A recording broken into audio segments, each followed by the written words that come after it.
Hello and welcome to Craft of the Draft's Coates Talent League Club by Club preview series. In today's episode, we're looking into the Eastern Rangers and their 2025 draft prospects and season ahead.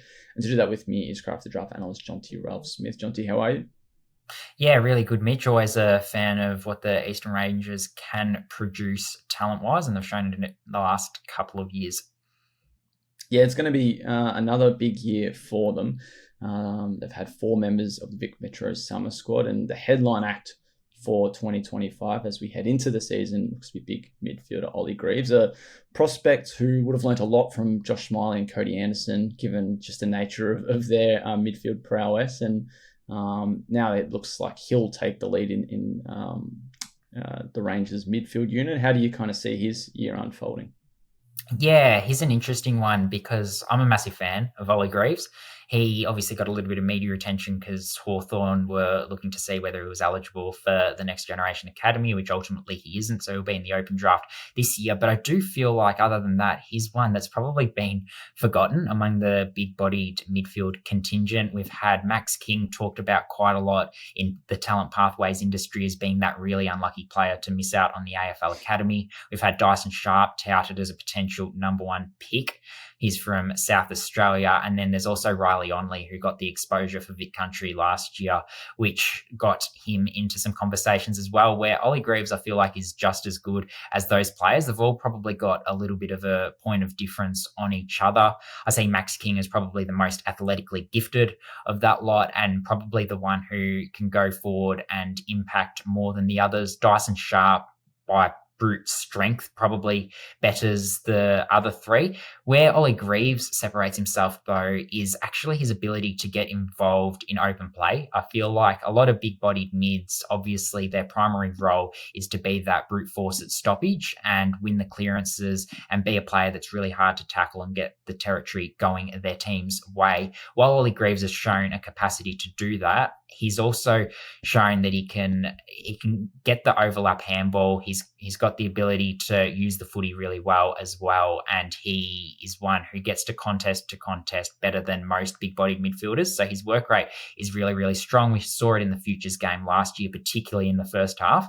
And I'm really excited about what he can do. I think he's one who will push his way up a little bit higher than what people expect. He's got the basketball background too, so that gives him a little bit more dexterity than some other players and better composure in traffic. So yeah, really looking forward to what he could become. And yeah, he might be a little bit of a Josh Smiley clone in some ways.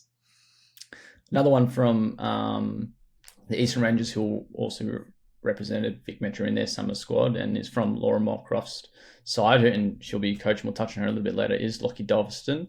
Looks like a half forward asset that can really pack a punch when he has the chance to have an ability on the scoreboard. Yeah, he absolutely is. He was used a little bit all over the ground last year, which was no doubt really positive for his development. He showed the ability to play as a running halfback and get those overlap handballs and really run and gun out of defence. And he went through the midfield a little bit, I believe, as well. Might have even played some games on the wing, showed a lot of versatility. Probably where he did play his best footy, though, was in a late season game against the Western Jets. He had 8 or 9 shots on goal, and I think he kicked 4 goals, 5 or something along those lines. But yeah, his forward nous was absolutely unbelievable. He barely lost a one-on-one, and when the ball hit the ground, there was no one able to catch him. So I'm really looking forward to seeing what he can do close to goal, but I think he'll play as that sort of higher half forward at times as well, be able to get up to stoppage and really impact there because he's shown the capacity to do that, and that will really show off his running capacity and ability to deliver the ball inside 50. So I think at the next level, he's certainly a half forward, and the Eastern Rangers will give him every opportunity as well. He's one out of the Rowville Sports Academy, who have produced some talent in recent years. Obviously, Nick Watson a couple of years ago and Cooper Hines as well last year. Yeah, he sounds like a player similar to maybe Ollie Hannaford with his versatility, strength, smarts. So he'll be one to watch for sure. Two more that were in the Vic Metro Summer squad, Xavier Teller and Andrew Barker. A couple of defensive options for Moorcroft to utilise. What do you like in their games? Yeah, Andrew Barker, I've always been a massive fan of. So he missed the Vic Metro under 16s squad. I think he was seen as the unluckiest player by Eastern to miss out. And he showed some really positive signs last year. He locked down a couple of players. He showed he was able to take some marks in the wet as well as in the dry. He reads the ball quite well in flight, and he's willing to peel off and fly for the ball when the opportunity does present, but also understands when he needs to take the safer options. So yeah, I'm a big fan of what he can do aerially, and he's a nice size as well to be an interceptor. Probably a little bit too small to be a true key position talent, but yeah, I'm a big fan of his. And Xavier Taylor as well. He's got a little bit of a basketball background. Played the Vic Metro 16s. There's a lot of hype around what he could become. Similar size to Andrew Barker and similar ability in the air. He's got a lot of composure with ball in hand as well. So yeah, I think they're the two sort of taller prospects, if you will, from the Eastern Rangers. They usually do have a few tools. We've seen LaRue Smith get drafted in recent years. Remy McLean got quite close last year as well. Clay Tucker a couple of years ago, but they don't necessarily have that true ruck or spearhead key forward. But those two probably are the closest that they've got in that regard. And who are some of the other names you're kind of keen to touch on? Obviously, it's a mix of 2025 prospects. They've got some nice 19-year-olds coming back, and then even their bottom ages, as we've seen with most seasons at the Rangers, they really have some great pressure come selection from kids who are more than a year out from their draft year. Yeah, absolutely. The other two top ages, or I'd say three top ages worth touching on, are probably Bailey Lloyd, Blake Chambers, and Jamie Gilchrist. Jamie Gilchrist is a highly skilled player, got good athleticism and strength about him. He played some games last year and has a basketball background, which gives him a level of composure in traffic. And then Bailey Lloyd and Blake Chambers have been quite highly rated by the Rangers for some time with their discipline and also with their running capacity and hard work. So yeah, looking forward to seeing what they can become. Bailey Lloyd is one I think that can push his way into the Vic Metro squad potentially as a winger. Seth McDonald returns as a 19-year-old. He showed some positive signs last year, probably more a moments player last year, so he'll be looking to put more consistency together in 2025. Zach McGowan also returns as a 19-year-old. And then from a bottom major perspective, Jordan Knapp is part of the leadership group, and Hunter Ryan is one that there's a lot of excitement about what he can become. Both of them will play forward of the footy, I think, and will offer plenty of energy.